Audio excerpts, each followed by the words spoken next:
दोस्तों, कभी सोचा है कि किस्मत भी कभी एक प्याली चाय में छुपी हो सकती है। सुबह के करीब 9:30 बजे का वक्त था।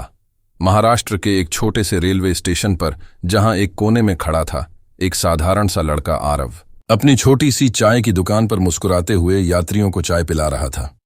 आरव की मुस्कान में एक अलग ही अपनापन था, एक ऐसी मासूमियत जो हर थके हारे मुसाफिर को 2 पल के लिए जीने की वजह दे देती थी। और तभी स्टेशन के बाहर एक चमचमाती कार आकर रुकी, जिसमें से उतरी एक लड़की अन्वी, जो देखने में बिल्कुल किसी फिल्म की हीरोइन जैसी लग रही थी। अन्वी धीरे धीरे चलते हुए आरव के चाय के ठेले तक आई। पहले कुछ पल उसे चुपचाप निहारती रही, फिर हल्की मुस्कान के साथ बोली, जनाब, एक प्याली चाय मिलेगी क्या? आरव ने भी पूरे अपनापन के साथ चाय थमाई, और जैसे ही अन्वी ने पहला घूंघ लिया, उसकी आंखों में एक अजीब सी चमक दौड़ गई। चाय पीते पीते वह आरव से बातें करने लगी, हंसते हुए मुस्कुराते हुए, जैसे कोई राजकुमारी आम जिंदगी में उतर आई हो। लेकिन दोस्तों, असली चौंकाने वाला पल तो तब आया जब चाय खत्म करने के बाद अन्वी ने बड़ी ही मासूमियत से वह सवाल पूछा जिसने आरव के पैरों तले से जमीन खिसका दी। क्या तुम मुझसे शादी करोगे? आरव चौंक गया, सांसें थम गई। उसे यकीन ही नहीं हुआ कि इतनी अमीर, इतनी खूबसूरत लड़की उससे एक मामूली से चाय वाले से ऐसा सवाल कर सकती है। लेकिन दोस्तों, ये सिर्फ एक सवाल नहीं था।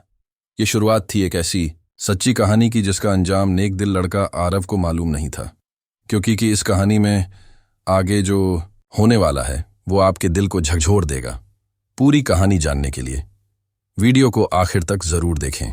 साथ ही वीडियो पर लाइक करें, चैनल को सब्सक्राइब करें और कमेंट में अपना और अपने शहर का नाम जरूर लिखें।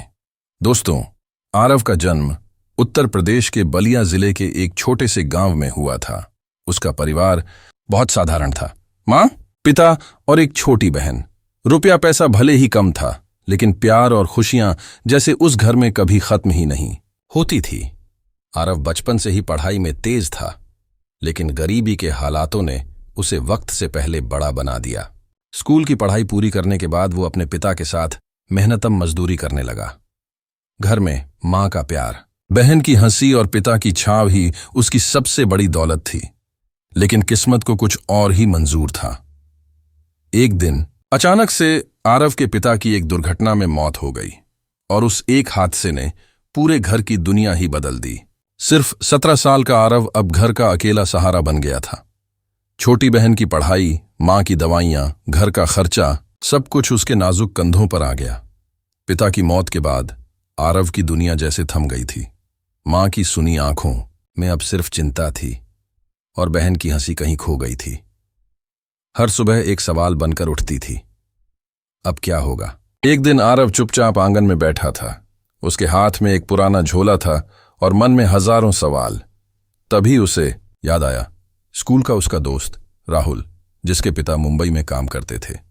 राहुल अक्सर कहा करता था, मुंबई में मेहनत करो तो पैसा बरसता है भाई। बस फिर क्या था? आरव ने मां के सामने जाकर अपनी बात रख दी। कहने लगा, अम्मा, मुझे मुंबई जाना है। अच्छा काम मिलेगा तो बहन की पढ़ाई भी पूरी कराऊंगा और उसकी शादी भी धूमधाम से करूंगा। मां पहले तो सहम गई, उसके आंसू थमने का नाम ही नहीं ले रहे थे। कैसे जाने दे बेटे को उस अनजानी दुनिया में? लेकिन जब आरव ने उसकी हथेली अपने हाथों में लेकर कहा, अम्मा, अगर मैं यहां रहा तो हम सब रुक जाएंगे, पर अगर चला गया तो शायद उड़ पाएंगे, तो मां ने कांपते हाथों से सिर हिला दिया और आशीर्वाद देते हुए कहा, जा बेटा, ऊपर वाले की रहमत तेरे साथ हो। अगले दिन आरव ने फटे पुराने बैग में 2 जोड़ी कपड़े डाले, मां के हाथ का दिया एक छोटा सा प्रसाद उठाया और भीगी आंखों के साथ गांव की पगडंडी पर निकल पड़ा। सपनों की नगरी मुंबई की, और मुंबई जहां हर कोई कुछ बनने का सपना लेकर आता है, लेकिन कामयाबी सिर्फ उसी को मिलती है जो हार नहीं मानता। रेलवे स्टेशन पर जैसे ही आरव ने कदम रखा, उसे लगा जैसे किसी और ही दुनिया में आ गया हो। भीड़, शोर, ऊंची ऊंची इमारतें, हर चेहरा जैसे अपनी ही दुनिया में गुम था। राहुल के पिता ने उसे स्टेशन से उठाया और सीधे एक वर्कशॉप में ले गए, जहां जूते चप्पलों की सिलाई होती थी। काम कठिन था, घंटों खड़े रहना पड़ता था, हाथों में छाले पड़ जाते थे, लेकिन आरव को तो अपने सपने पूरे करने थे। दिन में वर्कशॉप में खून पसीना बहाता, और रात को स्टेशन के पास एक छोटी सी चाय की दुकान पर बूढ़े माधव बाबा के साथ काम करता। माधव बाबा जो खुद भी वक्त के मारे हुए थे, अकेले बेसहारा बस इस छोटे से चाय के ठेले के सहारे जी रहे थे। आरव की मासूमियत और मेहनत देखकर बाबा ने उसे अपना बना लिया। कहते, बेटा तू मेरा सहारा बन जा, दुकान भी तेरी, दुआएं भी तेरी। दिन बीतते गए। आरव ने दोनों जगह जमकर काम किया और कुछ ही महीनों में अपने गांव पैसे भेजने भी शुरू कर दिए, ताकि मां को दर दर भटक कर मजदूरी न करनी पड़े और बहन की शादी अच्छे घर में हो सके। और फिर एक दिन जब गांव से एक चिट्ठी आई कि बहन प्रियंका के लिए अच्छा रिश्ता आया है, तो आरव खुशी से फुला नहीं समाया। उसने अपनी मेहनत से कमाए सारे पैसे जोड़ लिए, चाय बेचते हुए जो भी बचत थी उसे भी समेटा और गांव लौट आया। मां के चेहरे पर मुस्कान और बहन के हाथों में मेहंदी रचाने के लिए शादी धूमधाम से हुई। सारा गांव देखता रह गया। वो वही आरव था जो कभी बेसहारा नजर आता था। आज मां बेटे ने मिलकर अपनी बेटी की जिंदगी संवार दी थी। लेकिन जब सब कुछ खत्म हुआ तो आरव को महसूस हुआ कि अब गांव में उसका मन नहीं लगता था। उसे फिर वही आवाजें बुलाने लगीं। मुंबई की भीड़, चाय की महक, माधव बाबा की मुस्कान। उसने मां के पांव छुए और कहा, अम्मा इजाजत दो, फिर से उड़ने दो अपने सपनों को। मां ने आंसुओं से भीगे आशीर्वाद के साथ कहा, जा बेटा, अपने नाम की पताका गाढ़ा, भगवान तेरा साथी हो। और इस बार आरव ने ठान लिया था, अब जिंदगी सिर्फ गुजारनी नहीं है, उसे बनाना है। मुंबई लौटने के बाद आरव ने अब अपना पूरा ध्यान माधव बाबा की चाय की दुकान पर लगा दिया था। वो दिन भर मेहनत करता, ग्राहकों को चाय पिलाता और रात को दुकान का सारा हिसाब खुद संभालता। अब यह दुकान उसकी अपनी बन चुकी थी। बाबा ने उसे निस्वार्थ भाव से सौंप दी थी और आरव भी बाबा को अपने पिता जैसा मानकर उनका पूरा ख्याल रखा करता था। आरव की जिंदगी अब एक सीधी रेखा जैसी थी, सपाट, साधारण लेकिन दिल से भरी हुई। वह अपने छोटे छोटे सपनों में खुश था। बस एक अच्छा बेटा बनना चाहता था और अपनी मां के लिए एक छोटी सी दुनिया सजाना चाहता था। लेकिन किस्मत ने उसकी झोली में कुछ और ही लिख रखा था। एक दिन सावन के महीने की वह पहली तेज बारिश हो रही थी।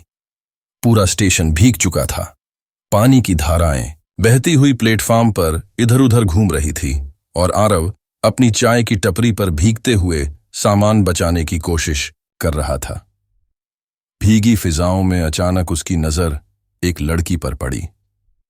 लड़की पूरी तरह से अकेली, भीगी हुई, कांपती हुई। उसके चेहरे पर अजीब सी घबराहट थी और आंखों में एक गहरी उदासी। वह लड़की और कोई नहीं, वही अन्वी थी जिसकी कहानी आज हम सुन रहे हैं। आरव कुछ समझ पाता इससे पहले ही अन्वी लड़खड़ाई और अचानक प्लेटफॉर्म पर गिर पड़ी। उस भीड़ भरे शहर में जहां हजारों आंखें उसे गिरता देख रही थीं, लेकिन किसी का भी दिल नहीं पसीजा। लेकिन आरव का दिल, जिसे मां ने इंसानियत का पाठ पढ़ाया था, जिसे पिता ने मदद करना सिखाया था, वो एक पल भी नहीं रुका। आरव अपनी पूरी ताकत से दौड़ पड़ा। भीगती बारिश में उसने अन्वी को अपनी गोद में उठाया। उसका हल्का सा बदन कांप रहा था और होंठ बिल्कुल नीले पड़ गए थे। पास खड़े कुछ लोगों से मदद मांगी, लेकिन हर कोई मुंह फेर कर चला गया। किसी को अपनी गीली जेब की फिक्र थी, किसी को अपने बीमार पड़ने का डर।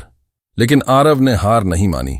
भीगे कपड़ों में कांपते हाथों से उसने एक ऑटो रोका और सीधे पास के एक छोटे से हॉस्पिटल की ओर भाग पड़ा। हॉस्पिटल में पहुंचते ही डॉक्टर ने सबसे पहले पैसे मांगे। आरव ने बिना एक पल गवाए अपनी जेब से वह सारे पैसे निकाल दिए जो उसने इस महीने अपनी मां को भेजने के लिए जमा किए थे। उसके लिए पैसे से ज्यादा जरूरी थी उस लड़की की जान। डॉक्टरों ने इलाज शुरू किया। आरव वहीं बैठा रहा, भीगा हुआ, थका हुआ, लेकिन दिल से दुआ मांगता हुआ।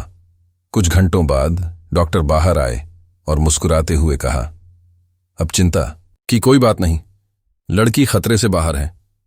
आरव ने सुकून भरी सांस ली। तभी डॉक्टर ने बताया कि वह लड़की अन्वी पाजी के एक बड़े बिजनेसमैन प्रशांत मेहरा की इकलौती बेटी है और अक्सर बारिश या ज्यादा पानी देखकर उसे इस तरह के दौरे पड़ते हैं, क्योंकि एक पुराने हादसे ने उसकी जिंदगी को तोड़ कर रख दिया था। आरव ने यह सब चुपचाप सुना, फिर डॉक्टर से हाथ जोड़कर कहा, डॉक्टर साहब अब आप संभाल लीजिए, मुझे दुकान पर भी जाना है। और बिना किसी इनाम या पहचान के इंतजार किए वह भीगी पगडंडियों पर लौट पड़ा अपने चाय के ठेले की ओर। उसे न तो अपनी दरियादिली का शोर चाहिए था, न ही किसी बड़े आदमी का एहसान। उसके लिए किसी की जान बचाना ही सबसे बड़ी कमाई थी। उधर हॉस्पिटल में जब अन्वी को होश आया तो उसे सबसे पहले वही आवाजें याद आई, हिम्मत रखो, सब ठीक हो जाएगा। जब उसे पता चला कि उसी चाय वाले ने उसे बारिश में मरने से बचाया था तो उसकी आंखों में आंसू भर आए। उस दिन से उसके दिल में एक अनकहा एहसास पलने लगा, जिसे ना वो खुद समझ पाई थी, न दुनिया कभी समझ पाएगी। उस दिन के बाद सब कुछ जैसे एक खूबसूरत सपना बन गया था। अन्वी ने अपने पिता प्रशांत मेहरा से जाकर सारी बात बता दी। पहले तो प्रशांत जी चौंक गए थे। उनकी इकलौती बेटी वह भी एक मामूली चाय वाले से शादी करना चाहती है। लेकिन जब उन्होंने अन्वी की आंखों में वह सच्चा प्यार देखा और जब उन्होंने आरव के बारे में सब कुछ जानकर उसकी ईमानदारी और इंसानियत को पहचाना तो उन्होंने सिर झुकाकर भगवान का धन्यवाद किया कि कम से कम उनकी बेटी के लिए एक अच्छा दिल मिल गया है। प्रशांत जी ने बिना किसी ऐतराज के हामी भर दी। उन्होंने कहा, अगर आरव तुम्हें खुश रख सकता है तो इससे बड़ी दौलत मेरे लिए और कुछ नहीं। इधर आरव की मां को जब यह खबर मिली तो उनकी आंखों से आंसुओं की नदी भर निकली। गम के नहीं, खुशी के आंसू। वो बेटे की किस्मत पर नाज कर रही थी। गांव की वो मां जो कभी बेटे को मजदूरी पर भेजने को मजबूर हुई थी, आज करोड़पति जमाई की मां बनने जा रही थी। भगवान ने उसकी ममता का मोल आखिर चुका दिया था। फिर धूमधाम से आरव और अन्वी की शादी हुई। स्टेशन के उस छोटे से चाय वाले को अचानक शहर का हीरो बना दिया गया था। अखबारों में हेडलाइन छपी, एक चाय वाले की सच्चाई ने जीता करोड़ों का दिल। लेकिन आरव वहीं रहा, वही सादा, वही जमीन से जुड़ा हुआ, वही दिल से अमीर। शादी के बाद प्रशांत मेहरा ने अपनी एक कंपनी की पूरी जिम्मेदारी आरव को सौंप दी। आरव ने भी दिन रात मेहनत करके कंपनी को नई ऊंचाइयों तक पहुंचा दिया। अब वो सिर्फ एक अच्छा पति नहीं, एक अच्छा बेटा, अच्छा दामाद और अच्छा इंसान भी बन गया था। आरव और अन्वी की जिंदगी में धीरे धीरे बाहर आ गई। दो प्यारे बच्चे उनके जीवन में खुशियों की मिठास घोलने आ गए। घर में हंसी, प्यार और अपनापन हर कोने में बसा था। आरव अपनी मां का भी पूरा ख्याल रखता था। वो मां जिसने एक वक्त भूखी रहकर बेटे को सपनों की उड़ान दी थी, आज आराम से सुकून से अपने पोते पोतियों को कहानियां सुनाया करती थी। कभी कभी गांव के पुराने लोग जब मुंबई आते तो उन्हें यकीन ही नहीं होता कि वही आरव जिसे कभी सहारे की जरूरत थी, आज दूसरों का सहारा बन गया था। आरव कभी अपने अतीत को नहीं भूला। वह जानता था कठिनाइयां किसे कहते हैं, भूख क्या होती है, अकेलापन कैसा लगता है। इसीलिए हर साल वो गरीब बच्चों के लिए स्कॉलरशिप देता और जरूरतमंदों के लिए मुफ्त में चाय और खाना बांटवाता। उसने दुनिया से यही सीखा था, जो खुद अंधेरे में जले वही दूसरे के लिए दीपक बन सकता है। आज भी जब बारिश की पहली बूंदें गिरती है तो आरव और अन्वी दोनों उस पुराने रेलवे स्टेशन के उस छोटे से चाय के ठेले की तरफ मुस्कुराते हुए देखते हैं, जहां एक कप चाय ने दो दिलों को हमेशा के लिए जोड़ दिया था। दोस्तों, कभी किसी की मदद करने से हिचकिचाना नहीं चाहिए, क्योंकि आप नहीं जानते आपकी एक छोटी सी नेकी किसी की पूरी जिंदगी बदल सकती है और आपकी पूरी दुनिया भी। अब सवाल आप सभी से, अगर आप आरव की जगह होते तो क्या बिना किसी स्वार्थ के किसी अनजान की मदद करते? और अन्वी और उसके पिता के बारे में आपका क्या विचार है? नीचे कमेंट में जरूर लिखिए, क्योंकि आपके जवाब से हम जानेंगे कि आज भी इस दुनिया में कितनी इंसानियत बाकी है। साथ ही जाते जाते वीडियो पसंद आई है तो एक लाइक जरूर करें और हमारे चैनल को भी सब्सक्राइब करें। जय हिंद, जय करें। जय हिंद, जय।